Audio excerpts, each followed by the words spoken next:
Major League Baseball scouts and evaluators on new Mets prospects, and this is an article from Mesmerized, and I'm going to sort of discuss this with you. When the New York Mets traded Max Scherzer and Justin Verlander at the trade deadline, they did more than admit the team would not win in 2023. They also revitalized their farm system, which has taken a significant hit after promoting Francisco Alvarez, Brett Beatty, and Mark Vientos from prospect status. Many have given the Mets credit for taking this bold change of course. We have also seen articles from Mark W. Sanchez of the New York Post and Will Salmon of The Athletic with talent evaluators. Here is the synopsis of each on how each player obtained is regarded. Luis Angel Acuna, acquired from Max Scherzer. New York Mets farm director Kevin Howard said he can run, he makes good swing decisions. I think he's arguably one of the best hitters in the organization, just stepping in the door, the New York Post. An evaluator told Salmon, Acuna is a very likable prospect. A year from now, he could be a real dude. He's not one yet. He's a good one, but it's not like a wow kind of guy yet. This time next year, Acuna could be an untouchable guy. From MMO Synopsis, Acuna appears to be the top prospect in the Mets farm system after the trade was consummated. Like Ronnie Mauricio, the team will have to find a home for him with Francisco Lindor entrenched and shortstop for the long term. Ryan Clifford, he was acquired for Justin Verlander. Howard said of Clifford, we didn't really have his skill set. A guy with that kind of power who's also a good hitter. A talent evaluator said to Salmon, Clifford has a high baseball IQ, and you could tell he has played a lot of baseball for his age. Impressive presence and demeanor. And he hit a home run in his first at bat for the Mets in Brooklyn. From MN Synopsis, Clifford could now very well be the most advanced and promising hitter in the Mets farm system. He showed us a glimpse of what he could do, what he could be, home in his first at bat as a member of the Mets organization. Drew Gilbert, an outfielder which they acquired for Justin Verlander. Howard told Sanchez Gilbert was the #1 prospect in the organization. Speaks for itself. A scout told Salmon, Gilbert has good swing decisions and makes contact. The power unlock is still in progress, but he's a hard worker, and the more he adjusts to the professional level, I'm sure there's more in the tank.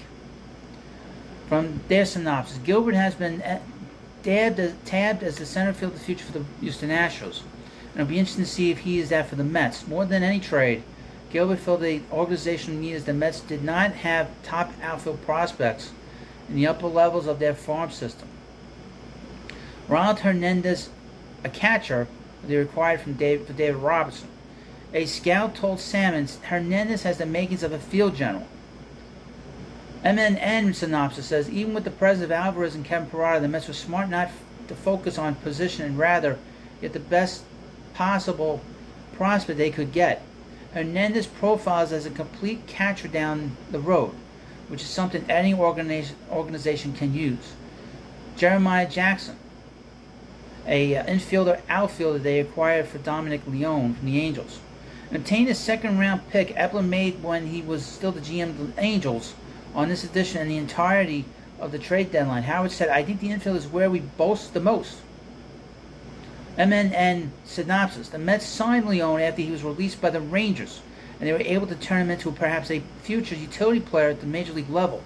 Jackson was the Angels' number 18 prospect according to Baseball America mid-season update. Justin Jarvis, who they acquired for Mark Canha in the Brewers deal.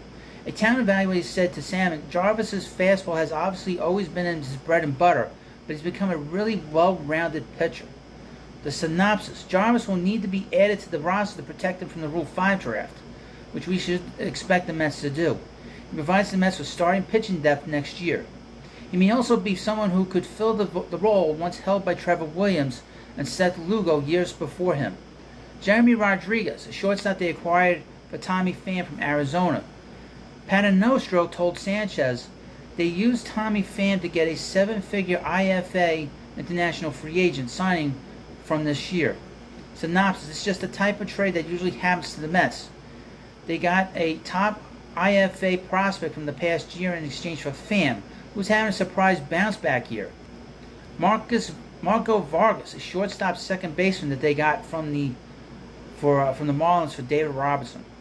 Jeffrey Paternoster of Baseball Prospectus said this, He has some of the best contact rates and swing decisions in the low minors right now.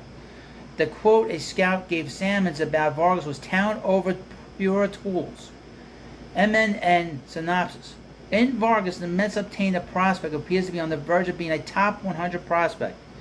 He brings an advanced approach to the plate, which will suit him well no matter what position he eventually lands on in his career.